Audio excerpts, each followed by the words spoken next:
Keluarga Herman Muji Susanto tak terima usai kisah Tiko dan Ibu Eni bakal dibuat film layar lebar. Kisah Tiko, pemuda yang merawat ibunya, Eni Sukaisi, yang depresi selama 12 tahun di rumah mewah tanpa listrik dan air, kian menyita perhatian publik.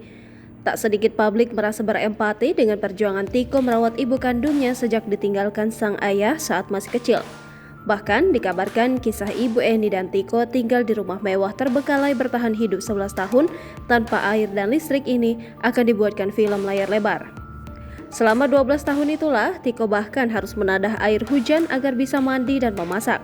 Setelah kisahnya viral di media sosial, berbagai pihak turun membantu Ibu Eni dan Tiko. Salah satunya Suku Dinas Penanggulangan Kebakaran dan Penyelamatan Jakarta Timur yang membantu membersihkan rumah Ibu Eni.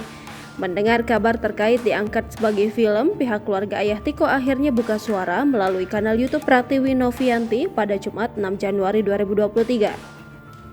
Pasalnya anak kandung ayah Tiko dari istri pertamanya tak terima sang ayah disebut meninggalkan Ibu Eni hingga membuatnya depresi.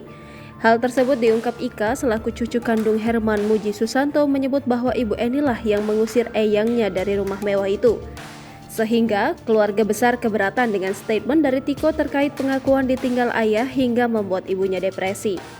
Lebih lanjut, pihak keluarga keberatan jika kisah Tiko dianggap sebagai orang yang memiliki kehidupan yang malang usai ditinggalkan ayahnya dijadikan film.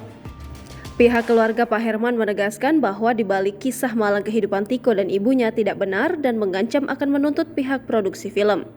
Menurut anak dan cucunya, jika ingin membuat film sesuai dengan fakta yang sebenarnya, tidak ada kisah Tiko yang terlalu didramatisir.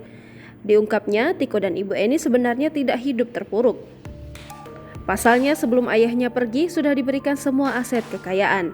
Ika juga menyebut jika Ibu Eni sempat memiliki hubungan gelap di belakang suaminya hingga diduga perusahaan jadi bangkrut tak terurus. Sehingga pihak keluarga ayah Tiko mengaku tak kasihan dengan keluarga Ibu Eni dan menyayangkan banyak orang yang ikut berempati. Jangan lupa subscribe, share, komen, dan like ya!